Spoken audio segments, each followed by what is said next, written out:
Good morning friends, physics bye Krishna Sharma की class में आप लोगों का स्वागत है। आज जो है एक्सरसाइज 2.2 पढ़ने वाले हैं।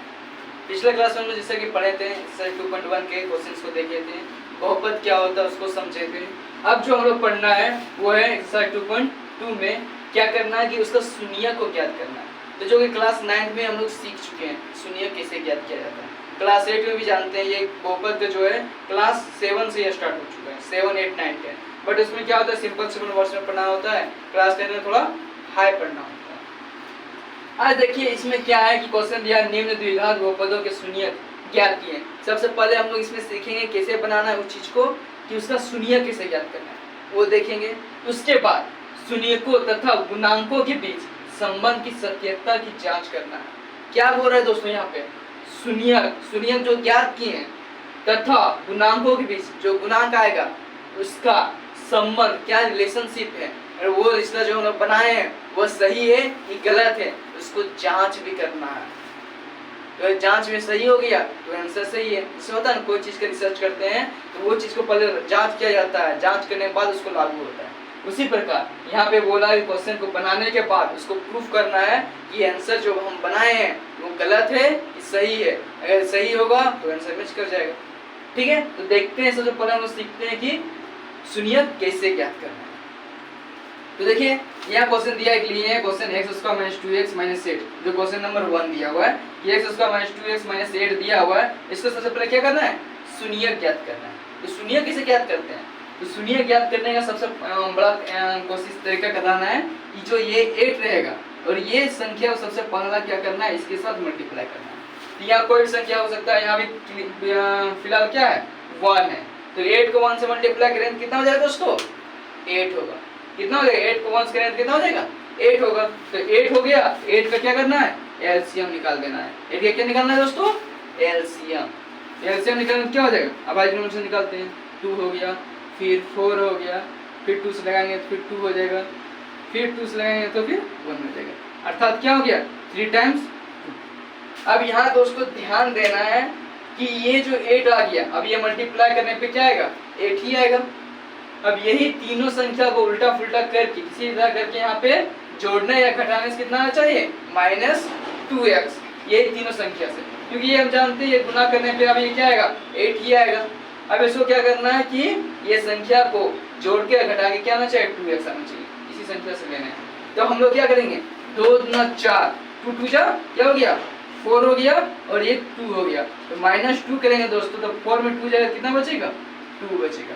और इसको दोनों मल्टीप्लाई करो, 4 × -2 ये कितना होगा -8। यहाँ देखिए दोस्तों माइनस में है 8 और यहाँ देखिए ये माइनस में है, तो 4 - 2 यानी क्या, तो 4 - 2 करने पे 2 आता है। बट दोस्तों मल्टीप्लाई करने पे -8 आ गया। अब ये क्या किया है कि यहाँ बोल रहा है कि यहाँ -2x आना चाहिए, तो यहाँ पे सिर्फ क्या करना है, प्लस कर देंगे, और इसको माइनस रख लेंगे, तो माइनस रख लेंगे तो -4 और +2 कितना हो जाएगा दोस्तों, -2 हो जाएगा। तो यहाँ पे भी क्या हुआ, सेटिस्फाई हो जाता है मेरा। तो ये इसको मल्टीप्लाई करने पे कितना आ रहा है, -8, और जोड़ने पे कितना आ रहा है, -2 आ रहा है। तो वही ये चीज को यहाँ पे लागू कर देना है। सबसे पहले क्या करना है इसको, तो x² और ये जो -2x को तोड़ेंगे, तो अभी जस्ट समझे कैसे तोड़ना है। तो तोड़ना है -4x और -2 + 2x, -4x और +2x क्या हो गया, -2x, और क्या बच गया, -8 का माइनस।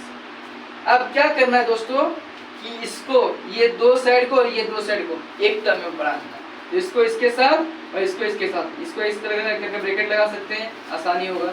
अब इसमें से देखिए, इसमें से कॉमन क्या है, तो यहाँ भी x है, यहाँ भी x है, तो x को हम क्या कर सकते हैं, बाहर निकाल सकते हैं। तो बाहर निकाल दिए दोस्तों, क्या हो जाएगा, x बाहर हो गया, तो क्या बचा, x - 4, क्या बचा, x - 4। यहाँ पे देखिए दोस्तों, यहाँ क्या कॉमन हो सकता है, यहाँ 2 है, यहाँ भी 2 इसका मल्टीप्लाई है, तो 2 4 से 8 होता है ना दोस्तों, 2 4 से 8, 2 क्या होगा बाहर, जैसे बाहर होगा क्या बचेगा, x - 4। अब यहाँ देखिए x - 4 यहाँ भी, x - 4 यहाँ भी, ये दोनों क्या कर सकते हैं, कॉमन कर सकते हैं। जैसे कॉमन करेंगे तो x - 4 हो गया, और इसका ब्रैकेट में क्या रह जाएगा, x - 4 और x + 2। अब क्या करना है, इसका शून्य ज्ञात करने के लिए, जब भी शून्य ज्ञात करते हैं तो शून्य यहाँ लिख सकते हैं, शून्य के लिए क्या करते हैं, ये दोनों सेपरेट हल करते हैं। क्या करते हैं कि x माइनस 4 इक्वल टू 0 कर देना है और इसको लिखना है x प्लस 2 इक्वल टू 0। शून्यक याद करना है तो उसको शून्यक के बराबर कर देना है, इसको शून्यक के क्या करना है, बराबर। तो x माइनस 4 इक्वल टू क्या हो जाएगा, 0 और x प्लस 2 इक्वल टू क्या हो जाएगा, 0। शून्य के बराबर कर दिए। अब देखिए ये क्या निकलेगा, x का मान निकल गया 4 और x का मान निकल गया माइनस 2। यही हो गया दोस्तों x का आंसर। क्या होगा, माइनस 4 और 2, ये आंसर आ गया। अब बोला है यहाँ देखिए दोस्तों, यहाँ क्या लिखे हैं, x के बराबर 4 आ गया माइनस 2, यही मेरा आंसर हो चुका है, शून्यक ज्ञात हो चुका है। अब बोला शून्यकों के बीच का रिश्ता, मतलब जो आंसर आए हैं वो सही है या गलत है। तो क्लास 9th में हम लोग देखे थे दोस्तों, क्लास 9th में देखे थे दोस्तों कि इसको क्या मानते थे, a मानते थे। ये देखिए इसका रिलेशन क्या है, ax square minus bx plus c के रूप में, यानी a बराबर क्या हो जाएगा 1, b बराबर क्या हो जाएगा तो माइनस बी 2 और c बराबर क्या हो जाएगा 1। ये होगा दोस्तों, ये चीज होगा। लेकिन यहाँ पे देख लीजिए b का मान 2 आ रहा है, c का मान 8 आ रहा है। यहाँ देखिए दोस्तों क्या है, तो a का मान कितना हो रहा है 1 आ रहा है, b का मान कितना आएगा तो ax square plus bx plus c, a होता है बहुपद, तो ये क्या हो जाएगा b का मान माइनस 2, माइनस इसीलिए c का मान क्या हो गया माइनस 8। अब इसको जो है, ये जो है a b हम लोग सीख देख चुके हैं, ठीक है। तो यहाँ हम लोग को फॉर्मूला यूज करना है शून्यकों का योग का और शून्यकों का गुणनफल का, ठीक है। तो यहाँ फिर एक फॉर्मूला यूज करेंगे जांच के लिए, शून्यकों का योग, शून्यकों का योग, इसका बराबर हो जाएगा अल्फा प्लस बीटा। अब पता चलेगा कि सर अल्फा कौन सा है, बीटा क्या है, तो अल्फा और बीटा जो है उसका शून्यक है, जो कि आंसर निकाला जाएगा 4 और माइनस 2। ये क्या है, ये है आपका शून्यक है, ठीक है।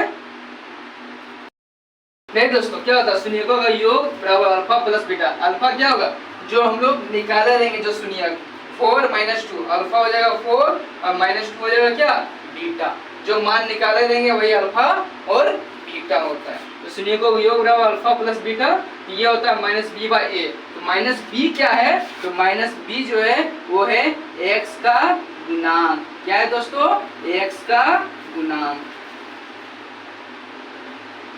बटा ये क्या है, तो एक्स स्क्वायर का गुणांक। अब यहाँ देखिए अल्फा प्लस बीटा, तो 4 प्लस माइनस 2 कितना होगा, तो 2 हो जाएगा। 2 जो है ये minus b by a, minus b का मान कितना रखे थे माइनस 2 है, माइनस 2 और ए का मान 1, कितना हो गया 2। ये 2 और ये 2 क्या है, दोनों बराबर है, यानी शून्यकों का योग क्या है मेरा सही है। उसके बाद फिर चेक कीजिए शून्यकों का गुणनफल। देखिए दोस्तों क्या किए कि यहाँ पे निकाल लिए थे। अब देखिए शून्यकों का योग क्या हुआ, अल्फा प्लस बीटा यानी माइनस बी बाई ए, यानी एक्स का गुणांक होगा और एक्स स्क्वायर का गुणांक होगा। एक्स का गुणांक क्या है, देखिए यहाँ पे माइनस 2 है और एक्स स्क्वायर गुणांक क्या है 1 है और अचर पद क्या है 8 है। यहाँ ध्यान दीजिए शून्यकों के योग में क्या किया अल्फा प्लस बीटा, तो 4 माइनस 2 कितना गया दोस्तों 2 आ गया। और ये देखिए ये क्या होगा माइनस बी बाई ए के बराबर होना चाहिए, तो माइनस बी क्या देखिए, माइनस बी देखिए क्या है माइनस 2 है, तो 2 क्या गया माइनस 2 माइनस 2 यानी क्या हो गया ये 2 हो गया, ये 2 और 2 क्या हो गया बराबर।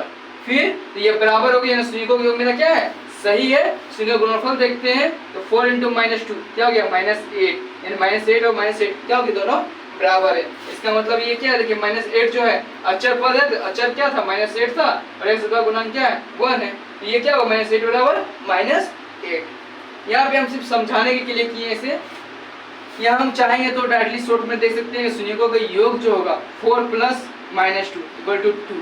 अब ये चीज को जांच कर लेना है कि ये क्या होना चाहिए, x का गुणांक होना चाहिए बटा x स्क्वायर का गुणांक आना चाहिए। तो ये जो आ रहा है कि नहीं आ रहा है ये चीज को यहाँ से देख सकते हैं, ये चीज को लिखने का जरूरत नहीं है, लेकिन यहाँ हम लोग समझाने के लिए इस चीज को लिखें ताकि हम लोग क्लियरली हो जाए कि x का मान 1, a का मान 1 है, b का माइनस 2 है, c का माइनस 8 है, तो यहाँ मैच कर रहा है या नहीं कर रहा है। यहाँ a का मान 1 है, देखिए देख लिए यहाँ मान हम लोग आराम से पुट कर लिए। क्लियर है दोस्तों, इसी तरह सारा क्वेश्चंस बनाना है। चलिए एक और क्वेश्चन बनाते हैं, उसके बाद सभी क्वेश्चन आप लोग को हल करना है। देखिए दोस्तों नेक्स्ट क्वेश्चन है, एक दूसरा टाइप का क्वेश्चन लिए हैं, टी स्क्वायर माइनस 15। इससे सारा क्वेश्चन बनाना है दोस्तों। जो क्वेश्चन नहीं बनेगा उसको कमेंट कीजिए, मैं उस क्वेश्चन को बना के भेज दूंगा। नेक्स्ट इस टाइप का क्वेश्चन लिया टी स्क्वायर माइनस 15 है, इसको कैसे हल करना है। तो देखिए दोस्तों ये तो और इजी है, क्या है देखिए टी स्क्वायर है माइनस 15 है, तो ये क्या फॉर्मूला है, यहाँ खुद फॉर्म में देखिए कि यहाँ पे ए स्क्वायर माइनस बी स्क्वायर के फॉर्म में, ठीक है। इसको थोड़ा सा चेंज कर लेते हैं, मॉडिफाई कर लेते हैं। तो ये टी स्क्वायर को टी स्क्वायर रहने दिए, और माइनस 15 का स्क्वायर किसका होता है, रूट 5 का जो है रूट 15 का स्क्वायर क्या होता है दोस्तों, 15 होता है। बस ए स्क्वायर, अब देखिए ए स्क्वायर माइनस बी स्क्वायर का फॉर्म में आ गया, ए स्क्वायर माइनस बी का फॉर्म में आ गया, तो क्या होता है ए प्लस बी और ए माइनस बी, यानी टी माइनस रूट 15 इंटू कर दिए टी प्लस रूट 15, एक लाइन में हो गया। उसी प्रकार इसको क्या करना है, अब यहाँ से लिखिए शून्यक के लिए,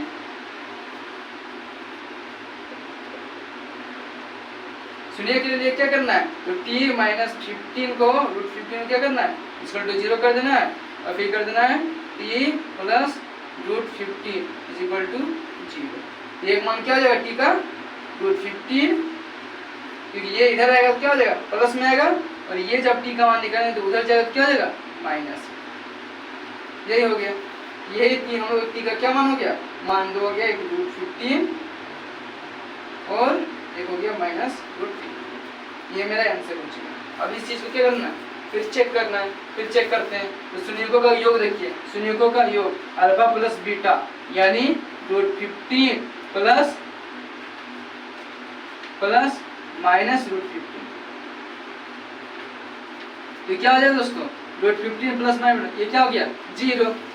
अब यहाँ देखिए माइनस बी बटा ए आना चाहिए, माइनस बी क्या है, तो b क्या है ही नहीं, क्योंकि b जो है x का गुणांक है, यहाँ कहीं x का गुणांक है, यहाँ x नहीं है तो क्या है t का है, तो t का गुणांक है, चलिए x के लिए हम क्या लिख सकते हैं, यहाँ t का गुणांक लिख लेते हैं, ठीक है।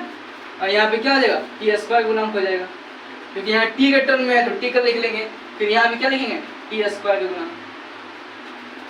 तो यहाँ देखिए t का गुणांक कुछ है नहीं है, क्योंकि ये फॉर्म क्या है, ये अगर लिखना चाहेंगे तो ये हो जाएगा T square minus 0t minus 15 है, तो यहाँ t का मान क्या हो गया दोस्तों 0, यहाँ 0 बटा समथिंग क्या होता है 0 करते हैं, स्क्वायर गुणन क्या हो गया, तो यहाँ पे कुछ नहीं क्या है 1 है, 0 बटा 1 है, तो क्या हो गया 0। अचर पद में क्या है दोस्तों, अचर पद मेरा क्या है माइनस 15 है, यहाँ लिखिए शून्यों का गुणनफल में देखिए तो माइनस रूट 15 इंटू रूट 15 इस इक्वल टू क्या हो जाएगा, तो रूट 15 इंटू रूट 15 क्या हो जाएगा दोस्तों, तो 15 हो जाएगा विद माइनस। यहाँ देखिए अचर पद में क्या है, तो अचर पद में माइनस 15 है, माइनस 15 बटा 1 इस इक्वल टू क्या हो गया माइनस 15, यानी ये मेरा आंसर क्या है सही है। जांच कर लिए, माइनस 15 बाई 15 ले आए और 0 बाई 0 ले आए, तो ये चीज क्या है कि यहाँ पे जो गुणनफल है, जो इस शून्यों का गुणनफल है वो क्या है माइनस 15 है, और शून्यों का योग कितना है 0। क्लियर है दोस्तों। अब क्वेश्चन नंबर 2 देखते हैं। देखिए दोस्तों यहाँ दिया क्वेश्चन, एक द्विघात बहुपद ज्ञात कीजिए जिसके शून्यों की योग तथा गुणनफल क्रमशः दी गई है। क्वेश्चन 1 में जस्ट बनाए, और 1 में कहीं भी दिक्कत होता है दोस्तों कमेंट कीजिएगा, उसको कंप्लीट कर देंगे, ठीक है। यहाँ पे देखिए एक द्विघात बहुपद ज्ञात कीजिए जिसके शून्यों के योग तथा गुणनफल। पिछला बार हम लोग सिर्फ बनाए थे कि अल्फा और बीटा का जांच किए थे। अब जो है इस बार क्या करना है कि इसका दिया हुआ है उससे क्या करना है इक्वेशन निकालना। यहाँ बोला एक द्विघात बहुपद ज्ञात कीजिए, तो सबसे पहले हम लोग क्या करेंगे वो द्विघात बहुपद को ही मान लेंगे। तो क्या करेंगे कि माना कि कोई द्विघात बहुपद बराबर क्या है एक square B x plus c के टर्म में होता है। तो यहाँ दोस्तों यहाँ लिख लिए एक x square d x plus c के टर्म में आता है, यानी यहाँ हमको क्या चाहिए ए चाहिए बी चाहिए और सी चाहिए, तब तो हम लोग बहुपद लिख सकते हैं। तो अब ए बी सी निकालते हैं। अब कैसे निकालेंगे, तो अभी जस्ट हम लोग पढ़े थे, क्या पढ़े थे कि जो होता है शून्यों का योग, जो शून्यों का योग होता है तो शून्यों का योग बराबर क्या होता है, तो शून्यों का योग बराबर क्या होता है दोस्तों शून्य का योग यानी अल्फा प्लस बीटा, ठीक है। अल्फा प्लस बीटा बराबर क्या होता है, तो माइनस बी बटा ए होता है, ये होता है। तो चलिए शून्य का योग निकाल लेते हैं। तो शून्य का योग कितना होगा, तो यहाँ शून्य का अल्फा प्लस बीटा यानी 1/4 और प्लस यहाँ क्या है माइनस। ठीक है दोस्तों, तो शून्यकों का योग अल्फा प्लस बीटा बराबर होता है माइनस बी बटा ए, और ये चीज को दे दिया है, कितना दिया हुआ दोस्तों 1/4 इक्वल टू क्या हो गया माइनस बी बटा ए, ये चीज को दे के रख दिया है। ये देखिए यहाँ से हम लोग दिख रहा है कि जो b का मान होगा वो कितना होगा 1, b का मान क्या होगा -1 होगा, और a का मान कितना होगा 4 होगा, a का मान कितना होगा 4 होगा, यहाँ से दिख रहा है। तो ठीक है, उसके बाद से क्या करेंगे शून्यकों का गुणनफल। ठीक है दोस्तों, यहाँ देखिए शून्यकों का योग कितना होगा, अल्फा प्लस बीटा बराबर माइनस बी बाय ए होता है। और यहाँ क्वेश्चन ने पहले बोल दिया है कि इसके शून्यकों का योग, तो शून्यकों का योग और गुणनफल दिया हुआ है, तो ये क्या है शून्यकों का योग है, और ये क्या है शून्यकों का गुणनफल है। तो शून्यकों का योग और गुणनफल, तो माना कि कोई बहुपद मान ले, शून्यकों का योग जो होता है अल्फा प्लस बीटा वो कितना होता है माइनस बी बाय ए होता है, और माइनस बी बाय ए इसका मतलब जानते हैं क्या, एक्स का गुना बटा एक्स स्क्वायर का गुना, वही है ना। और लिखना चाहें तो लिख भी सकते हैं, नहीं तो नहीं भी लिख सकते, ठीक है। तो शून्यकों का गुणनफल अल्फा इंटू बीटा बराबर सी बटा ए, तो ये कितना दे दिया है -1 इक्वल टू क्या हो जाएगा सी बटा।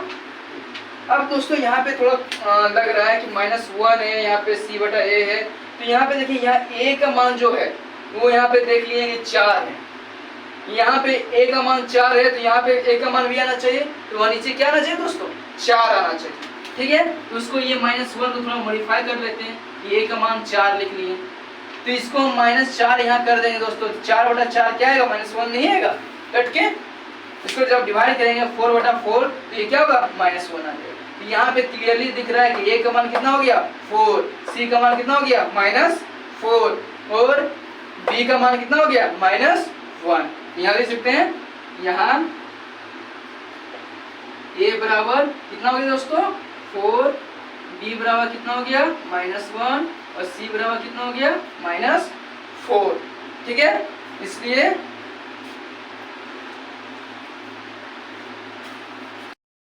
देखिए दोस्तों क्या होगा, अतः क्या हुआ, तो जो रिक्वायर्ड था रिक्वायर्ड बहुपद, तो अतः द्विघात बहुपद क्या हो जाएगा द्विघात बहुपद,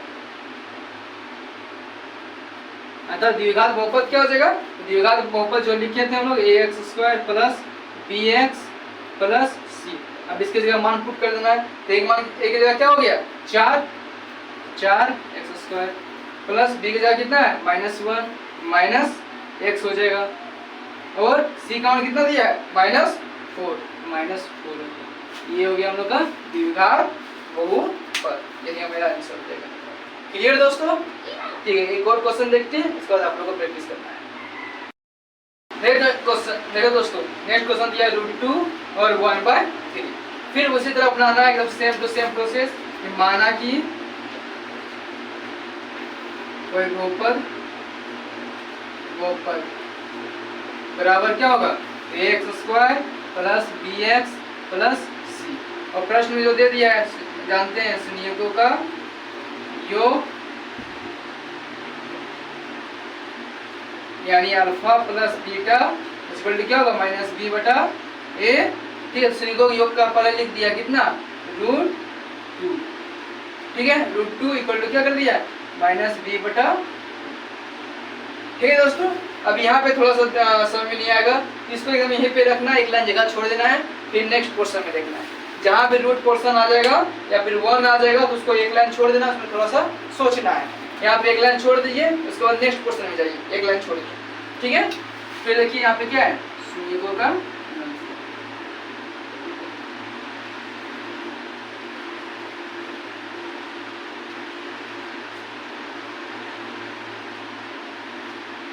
गुणनफल क्या आ जाएगा, तो अल्फा इंटू बीटा बराबर क्या होगा c बटा a। अब यहाँ देखिए शून्यकों का गुणनफल कितना लिखा हुआ है 1/3 इक्वल टू कितना लिखा है c बटा ए। अर्थात हम लोग को मिल रहा है कि सी और ए बराबर 3 मिल रहा है और सी बराबर 1 मिल रहा है।